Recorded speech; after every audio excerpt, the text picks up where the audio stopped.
In this video, we will be taking a look at the Custom Documents module. This module would allow you to create your own custom documents within the system and have them laid out how you would like them to be. So to add our custom documents to the system, what we will need to do is go to Settings, come down to the bottom, and then we have our Custom Document section.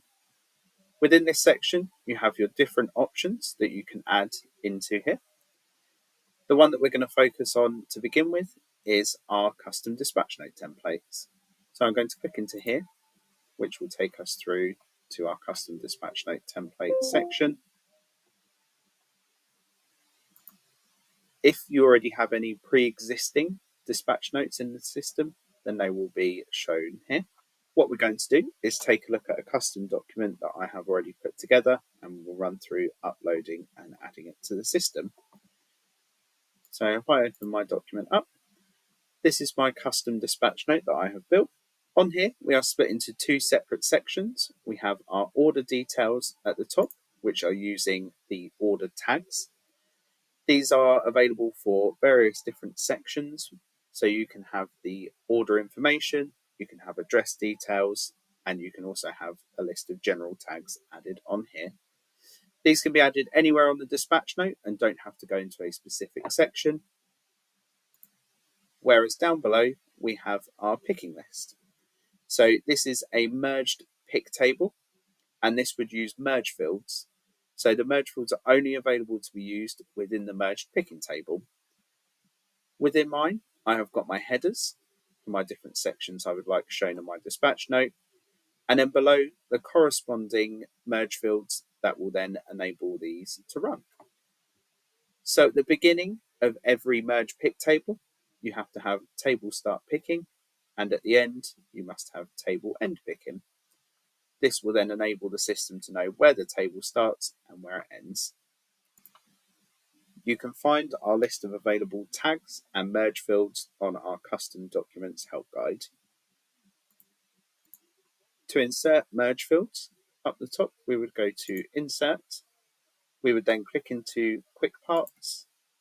We would click Field and come down to Merge Field. We would then add the field name and OK that, and that will then add it where we need it to. What we will now do is we will upload our custom dispatch note into the system. And within our dispatch note template section, we're going to click Add Dispatch Note Template. When we come through to here, we can pick a specific client to add our template for.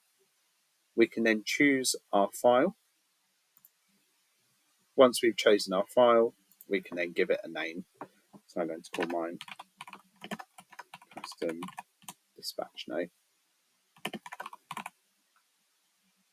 We can then select the paper size. So this would be the size of the paper that you are using for this dispatch note, and this will also correspond with your print tool to know where it needs to print out to. So I'm going to select A4 for mine and assign that one there. Once we've selected our paper size, we can add our picking table font name.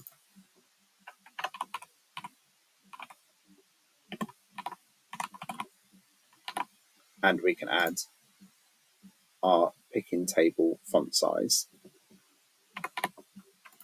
Once we've done this, we can scroll down to the bottom. We can set our picking table format.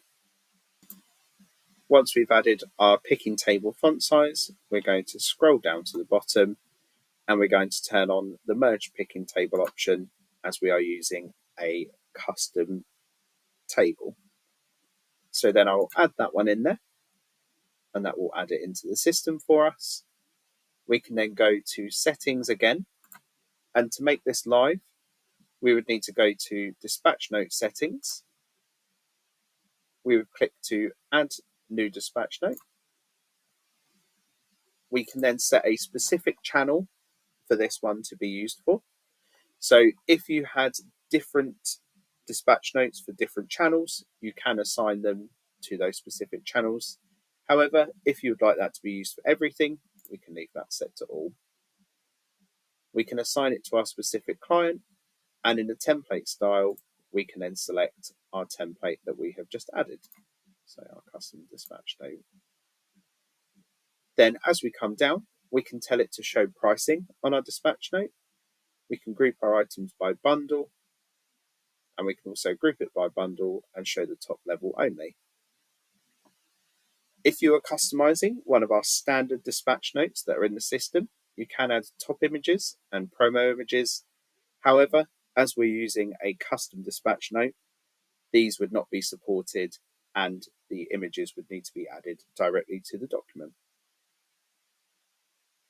Then, as we come to the bottom, we can change our picking table sort order. So we can have it as the default. We can sort organize by SKU A to Z, name A to Z, locations, or by our location pick sequence.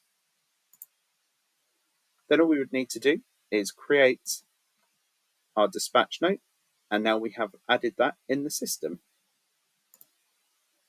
Now we've added our dispatch note template into the system. From our dispatch note page, we can click preview to then preview how our dispatch note looks. So we can see here we have our logo, our order details, and then our pick list just below.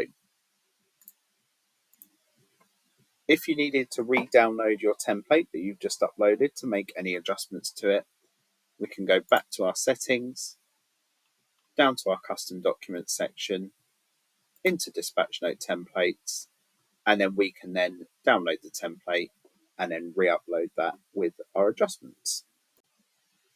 Okay, so now we've set up our custom dispatch note, we can then have a look at adding other documents into the system. So if you are a 3PL user, then you are able to add custom 3PL invoices to our system as well. So you can have them set up how you'd like them to look. So to add those in, we are going to go to settings. Then we are going to go to label and document templates. We would then go to add new label template. We can then select from our type, our invoice summary.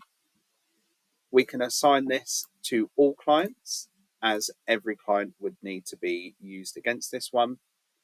And then we can choose our paper size as A4, and then we can choose our file. What we'll do is we will take a look at a custom document that I have created of an invoice. So on our invoice, what we can do is up the top at the right, we have our tags for our invoice date and our invoice ID. You can then insert your own VAT number into here so that that will appear on this document for you. We then have space for payment details, bank information, or any other information you may want to put into here. You can add logos onto this template, and you can add other information that you may wish to have on there as well.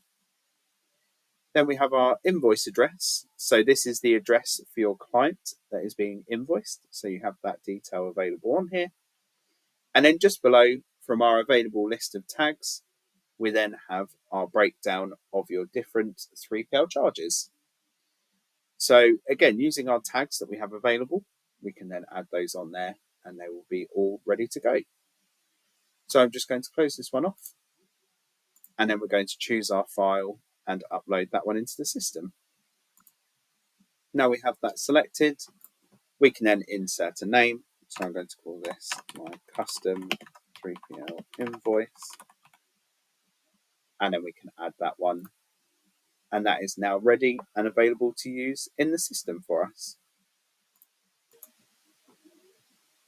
Within the label template section, as well as uploading our 3PL invoice, we can also create custom product and location labels that we can upload to the system.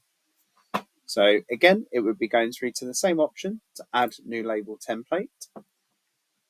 We would then select the client we were uploading this one for, our type, so we have product and location.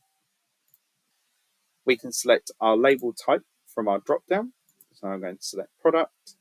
We can then select our paper size. So if we are using any of the listed paper sizes, we can select those. If not, we can just leave that as not available. We would then choose our template file.